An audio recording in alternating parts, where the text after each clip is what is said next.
सुब्रणी त्रिपाठी जी उर्फ टीना जी उड़ीसा से पूछ रही हैं कि क्या परमात्मा की कृपा पाने के लिए कुछ पात्रता होनी चाहिए, या पूछ रही है कि परमात्मा को पाने के लिए कुछ काबिलियत होना चाहिए। तो ये प्रश्न सभी के मन में उठेगा, क्योंकि बताते हैं कि कोई किसी को परमात्मा की कृपा हो जाती है और उनको ध्यान लगता है और वो बुद्ध हो जाते हैं, संत हो जाते हैं, इनलाइटमेंट हो जाते हैं। और इस रास्ते पे बहुत लोग चलते हैं मगर भटकते हैं, उनको वो लाभ हासिल नहीं होता। तो इससे ये बात ठीक लगती है कि परमात्मा उसी को प्राप्त होता है जिस पर वो कृपा बरसाता है, जिसको वो चॉइस करता है। तो परमात्मा हमको चॉइस करें तो इसके लिए हम क्या कर सकते हैं, अपनी पात्रता बढ़ाने के लिए हम क्या कर सकते हैं, इसमें 2-3 आधारभूत समझनी चाहिए। पहली बात कि परमात्मा के लिए सभी पात्र होते हैं, कुछ विशेष पात्रता आवश्यक नहीं होती, क्योंकि अगर परमात्मा के लिए भी कोई पात्रता आवश्यक होती तो फिर वो परमात्मा नहीं होगा। वो राजनेता हो सकता है, शासक हो सकता है, कुछ व्यापारी हो सकता है, मालिक हो सकता है, परमात्मा नहीं होगा। क्योंकि पात्रता खोजने वाला जो होता है वो अपूर्ण होता है। वही पात्रता को ढूंढेगा, वही चॉइस करेगा, वही ऐसी बात करेगा कि इसको मिलना चाहिए, इसको नहीं मिलना चाहिए, ये ठीक है, ये गलत है। इस तरह वही चॉइस कर सकता है जिसके अंदर अभी वो गलत चीज़ है, जिसके भीतर अभी अपूर्ण चीज़ है। तो इस किस्म के चॉइस जो करते हैं वो शासक होते हैं, है ना। जैसे राजनीति होता है, कानून होता है, आदमी ने बनाया है, तो वहाँ पर ये बात लागू होती है कि जो ज़्यादा परिश्रम करेगा उसको ज़्यादा मिलेगा, जो कम परिश्रम करेगा उसको कम मिलेगा, जो करेगा ही नहीं उसको कुछ भी नहीं मिलेगा, है ना। ऐसे ही राजनेता और इत्यादि इनमें स्तुतिवाद चलता है। तो जितना जो बड़ा चाकड़ीबाज है, बड़ा चाकड़ी जो करेगा उसको वो प्रसन्न हो जाएगा और उसको वो ज़्यादा देगा। जो चाकड़ी नहीं करेगा, उसका स्तुति नहीं करेगा, तो उसको कुछ भी नहीं देगा। राजा रजौटा के ज़माने में पहले ऐसे ही होता था। लोग चाकड़ी के लिए उनके दरबार में जाते थे और वो प्रसन्न हो जाते थे, और प्रसन्न होने के बाद वो उनको उपहार देते थे, भेंट देते थे, नौकरियां देते थे, जगह ज़मीन देते थे। तो अभी भी ऐसा ही होता है। राजनीति में आपने देखे होंगे ना, कौन जागीर पाता है, किसको प्रमोशन होता है, कौन ऊंचे पद पर जाता है। जो चाकड़ी और चापलूसी करने में सबसे माहिर होता है वही ये सब चीज़ें प्राप्त कर लेता है। तो शासक और राजनेता ऐसे लोग जो होते हैं वो स्तुति चाहते हैं, है ना, वो स्तुति चाहते हैं। स्तुति चाहने के कारण फिर वो निर्णय कर लेते हैं, जो जितना अच्छा चाकड़ी कर लेगा तो उसको वो ज़्यादा दे देंगे। वो स्तुति क्यों चाहते हैं? इसीलिए वो स्तुति चाहते हैं कि उनके भीतर कुछ अपूर्णता है। उनका अहंकार तभी बड़ा हो सकता है जब कोई आके उनके पैर पे झुक जाए, कोई उनको ये बोल दे कि आप महान हो, आप देव समान हो, मैं आपके पैर का मिट्टी का धूल हूँ। इस तरह कोई बोल दे तो उस आदमी का अहंकार बड़ा हो जाएगा, वो खुश हो जाएगा, है ना। तो खुश होने के बाद वो फिर दे देगा। जो भिखारी होते हैं, जो मगनते होते हैं, वो ऐसी तरकीब जान लेते हैं, है ना। तो आदमी को खुश करने के लिए कुछ बड़ी बात है नहीं, उसको अहंकार को फुला देना है। आप उससे काम निकलवा सकते हो। बहुत ही लोग जो है ना ऐसे ही बुद्धिमान लोग होते हैं, वो जानते हैं कि उसका अहंकार को फुलाना है, तो फिर वो दे देगा आपको। आपको नौकरी चाहिए, किसी राजनीतिक के पास जाओ, उसको बोल दो कि आपसे बड़ा कोई राजनीतिज्ञ है नहीं, आप उसकी तारीफ़ करो, उसके बारे में आप किताब लिखो, उसके बारे में आप वीडियो बनाओ, समाचार लिखो, उसकी तारीफ़ और प्रशंसा पे, तो फिर वो आपको नौकरी दिला देगा। तो ऐसी बात परमात्मा के सामने नहीं हो सकती, क्योंकि परमात्मा शासक की तरह ऐसे अपूर्ण है नहीं, उसके भीतर कुछ अहंकार है नहीं ताकि कोई उसके पूजा पाठ कर ले तो प्रसन्न हो जाए। मगर हम जो लोग हैं ना, भगवान को भी शासक की तरह देखते हैं, है ना। हम भगवान को, परमात्मा को भी एक शासक की तरह देखते हैं, एक नेता की तरह देखते हैं। इसे लोग पूजा पाठ करते हैं ना। पूजा पाठ करने का क्या अर्थ है? भगवान, मैं तेरा पूजा पाठ करूँगा, ये बलि चढ़ाऊँगा, इतना व्रत उपवास करूँगा, तुझे मैं लड्डू खिलाऊँगा, तुझे मैं अगरबत्ती दे दूँगा, तो तू प्रसन्न हो, फिर तू मुझे फिर दे दे जो मुझे चाहिए। देख मैं उससे बड़ा भक्त हूँ तेरा, तो उसको तू मत दे, मुझे ही दे। ये बात हम परमात्मा से करते हैं। हमको पता नहीं हम क्या कर रहे हैं। हम परमात्मा को इतना क्षुद्र बना रहे हैं, नेता समान बना। और नेता होना सबसे क्षुद्र बात है। एक व्यक्ति धार्मिक हो जाए, संत हो जाए तो बड़ी बात है, और एक व्यक्ति नेता हो जाए सबसे क्षुद्र बात है। तो हम परमात्मा को अहंकारी व्यक्ति की तरह सोचते हैं, और उसको अहंकार को फुलाने के लिए हम पूजा पाठ करते हैं, है ना। जैसे शासक को फुलाने के लिए, उसका अहंकार को बड़ा करने के लिए हम तारीफ करते हैं, तो ऐसे भगवान को भी इसी तरह हम प्रयोग करते हैं। और शासक की गुलामी करना और भगवान की गुलामी करना एक ही बात है। कोई शासक की गुलामी करता है, कोई भगवान की गुलामी करता है, एक ही है, सभी गुलाम है।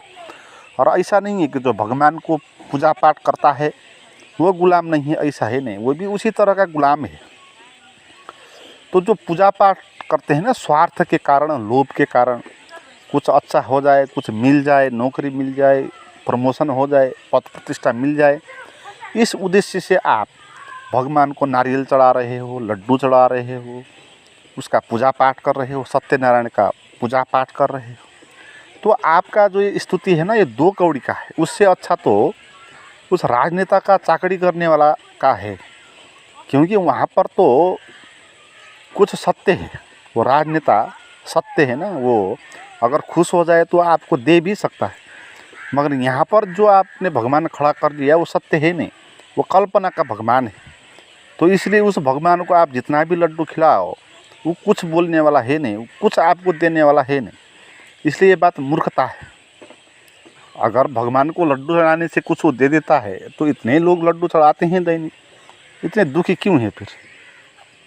इससे अच्छा तो आप राजनेता का चाकरी करो, उससे आपको लाभ मिलेगा। तो बात ये है कि भगवान फिर कैसे प्रसन्न होता है, किसको वो मिलता है। तो इसमें ये बात समझ ले, भगवान के लिए, परमात्मा के लिए कोई भी व्यक्ति वो किसी से भी कुछ चाहता नहीं है।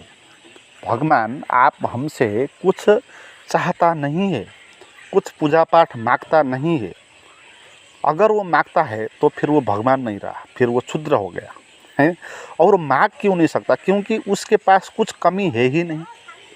उसी को परमात्मा बोलते हैं जो पूर्ण है। जो पूर्ण है उसको कुछ आवश्यक ही नहीं, तो आप उसको पूजा पाठ करो तो उसको और दिक्कत होगी।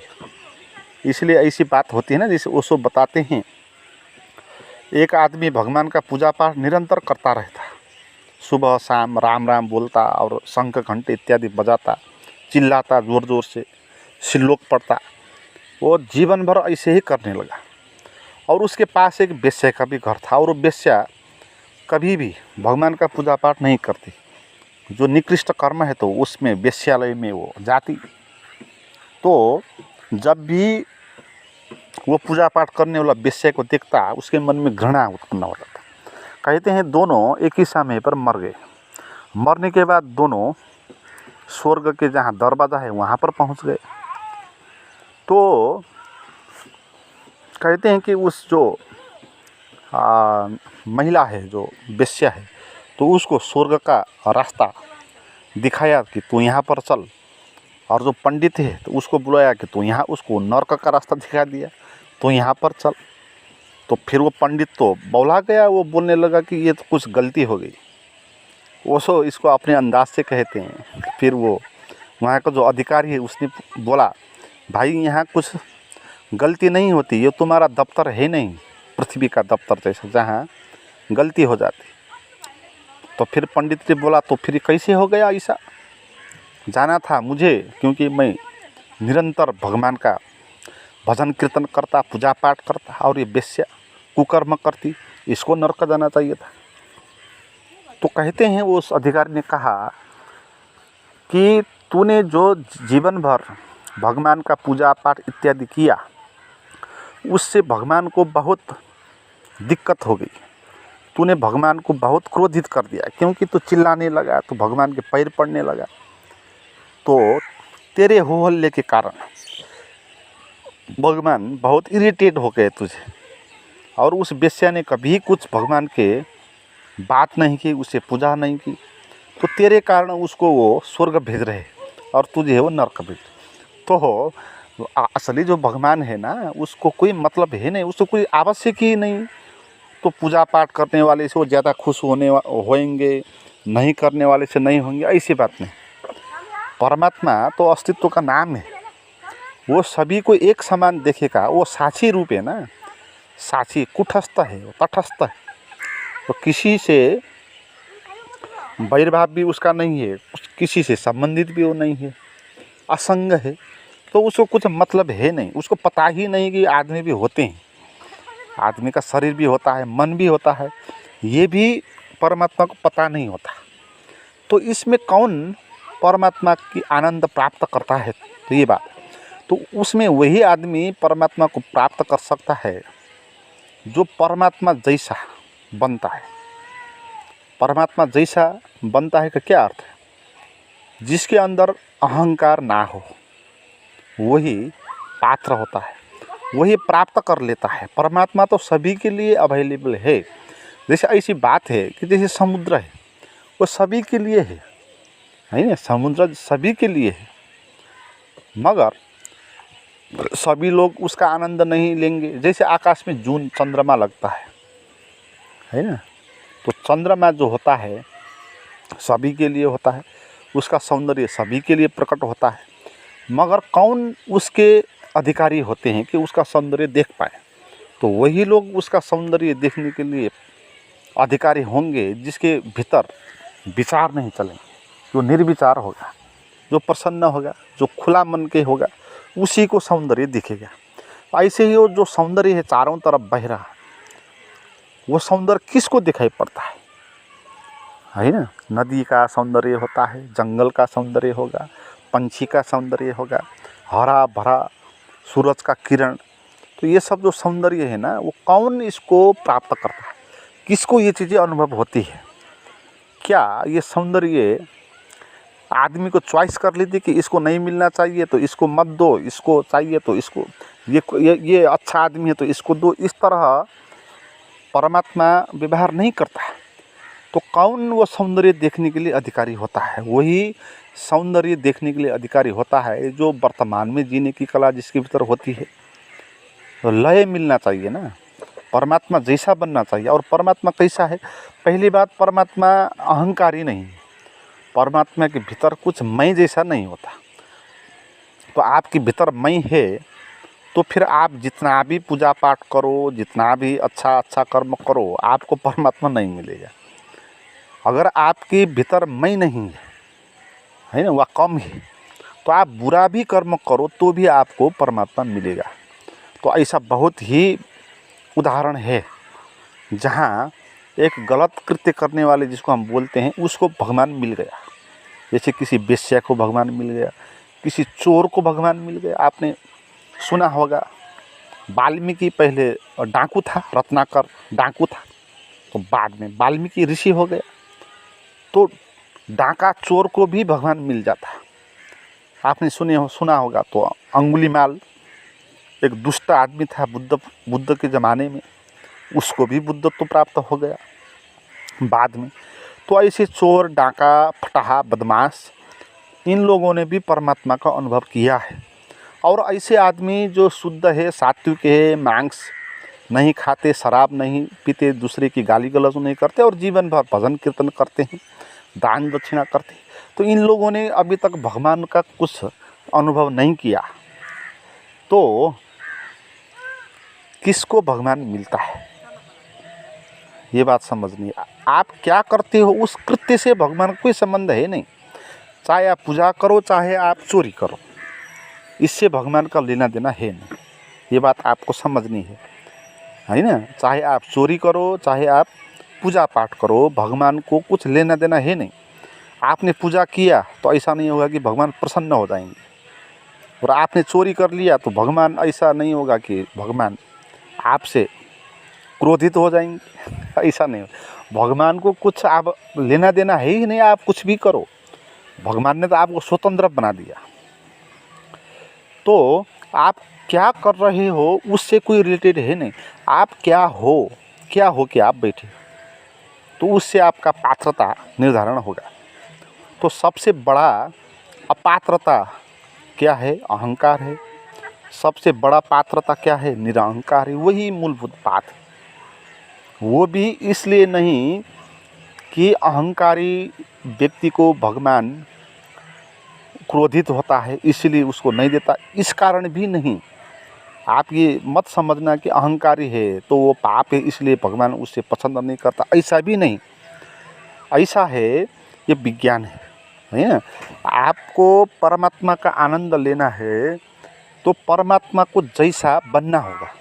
तो उससे जैसा बनोगे तो आपके और परमात्मा के बीच में लय बंध जाएगा और आपका वो आनंद प्राप्त हो जाएगा। इसको बोलते हैं सिंक्रोनिसिटी का सिद्धांत, जैसे ओशो बोलते हैं। सिंक्रोनिसिटी का सिद्धांत का अर्थ ये है कि आप जैसे होते हो उसी किस्म की चीज़ों से आप प्रभावित होते हैं, है ना। आप जैसे हो, आप कुत्ते हो तो कुत्ते से आपका मिलन होगा, उससे आपका लय बैठेगा। आप आदमी हो तो आदमी के साथ आपके लय बैठेगा। औरत हो तो औरत के साथ ज़्यादा लय बैठेगा, है ना। आपका रूप क्या है, आपका स्ट्रक्चर क्या है, तो उस किस्म की चीज़ों से आपका संबंध बनेगा। तो परमात्मा से संबंध बनने के लिए परमात्मा जैसे होना होगा। तो परमात्मा कैसा है? वो साक्षी रूप है, वो विचार से परे है, मन से परे है, उसमें अहंकार नहीं होता, वो शून्य है। तो जब आप शून्य होएंगे तो तब आपको उससे मिलन हो जाएगा, है ना। तो परमात्मा इसमें भी खुश होकर आपको देने वाला नहीं है। आप इधर खाली हो गए, शून्य हो गए, तो परमात्मा तो शून्य है ही, तो आपका और उसके बीच में मिलन हो जाएगा। तो ये मूलभूत बात है और इससे कोई फर्क नहीं पड़ेगा आप चोर हो, ज्ञानी हो, अज्ञानी हो, इससे कुछ फर्क नहीं पड़ता है ना। मैंने पहले भी बताया। इसलिए बहुत सारे ऐसे लोगों को मिला नहीं जो बहुत शास्त्र, वेद इत्यादि कंठस्थ करते थे। बहुत बड़े बड़े ज्ञानी है, जीवन भर जिन्होंने शास्त्रों का अध्ययन किया उनको नहीं मिला। और ऐसे लोगों को भी मिला जिसने कभी मसी कलम छुओ नहीं, वेद किताब कभी देखा नहीं, जैसे कबीर हो गए, न कभी शास्त्र पढ़ा, न कभी अध्ययन किया, है ना। कहते हैं काला अक्षर भैंस बराबर, तो उनको काला अक्षर भैंस बराबर था, तो कबीरदास को हो गया, रविदास को हो गया। चमार थे, पढ़े लिखे नहीं थे, कुछ शास्त्र का अध्ययन नहीं किया। तो अगर परमात्मा ज़्यादा पढ़ने वाले से प्रसन्न होता तो उन लोगों को तो मिलना ही नहीं चाहिए, रविदास, कबीरदास, इस तरह के लोग, मगर इस तरह के लोगों को भी वो मिल जाता। तो आप बताएं, तो फिर परमात्मा के लिए पात्रता क्या है? ज़्यादा ज्ञानी बनना, ज़्यादा पढ़ना, इससे भी कोई उद्देश्य नहीं। पूजा पाठ करना, इससे भी सात्विक होना, इससे भी मतलब नहीं। परमात्मा से मिलने के लिए आपको परमात्मा जैसा होना होगा, और ये साइंस है। और यहाँ पर भी परमात्मा कोई आपसे प्रसन्न होकर मिलने वाला है नहीं, है ना। यहाँ पर इसीलिए मिलता है कि विज्ञान मिल रहा है ना, विज्ञान मिल रहा है। आप भीतर खाली हो गए, परमात्मा उधर खाली है। एक खाली और दो खाली मिल गया तो दोनों एक हो गया, तो फिर आपको परमात्मा मिल गया। आप भीतर शून्य हो गए, निर्विचार हो गए। परमात्मा शून्य और निर्विचार सदा से है ही, तो आप और वो दोनों एक हो गए, मिल गए, तो आपको परमात्मा मिल गया। मगर परमात्मा वहाँ पर शून्य है और आप यहाँ पर विचारों से भरे हैं, तो कैसे आपको और परमात्मा को मिलन होगा? हो नहीं सकता। तो परमात्मा से मिलने से आप कुछ भी करो होगा नहीं। इसलिए ये टीना पहले भी मुझे बताती थी कि ये कार्मिक अकाउंट इत्यादि जो होते हैं, तो पहले हमने बुरा कर्म किए, प्रारब्ध कर्म, तो उसको कैसे काटना होगा इत्यादि। मैं इसमें ये बात समझ ले, कुछ कार्मिक अकाउंट इत्यादि प्रारब्ध कर्म ऐसा होता नहीं है, ये सब गलत बात है। क्योंकि भगवान को कुछ मतलब है नहीं कि आपने क्या किया, और आप किसको अच्छा कर्म और किसको बुरा कर्म बोलेंगे। आप किसको अच्छा कर्म और किसको बुरा कर्म बोलेंगे, ये भी व्याख्या की बात है ना। जैसे आप जिस समाज में बैठी हैं, तो वहाँ पर जिस बात को पाप या गलत बोलते हैं, दूसरे सोसाइटी में उसी बात को धर्म कहते हैं, है ना। जैसे आप हिंदू धर्म में मानते हैं, तो हिंदू धर्म में कहा गया कि अपनी मामा और चाचा के बेटी और बेटे से शादी करना नहीं, वो पाप है। तो आपने अगर मामा और चाचा का बेटा या बेटी से कुछ मन में संबंध बनाने की बात भी सोची, तो आपको लगेगा कि ये मैंने बुरा कर दिया। मगर आप मुस्लिम समाज में हो, तो ऐसा काका और चाचा के बेटा बेटी से आपका रिलेशन रखने का मन हो गया, तो वहाँ पर वो पाप है नहीं। तो ठीक और गलत की भी व्याख्या समाज निर्धारण करता है, परमात्मा निर्धारण नहीं करता। परमात्मा ठीक भी नहीं बोलता, बेठीक भी नहीं बोलता। समाज ठीक कहता है, बेठीक कहता है। और एक बात एक जगह पर ठीक कही जाती, दूसरी जगह पर बेठीक कही जाती।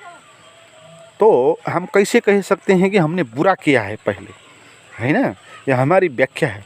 इसलिए किसी ने भी बुरा नहीं किया। इस दृष्टि से आप देखो, चोरी करना बुरा है,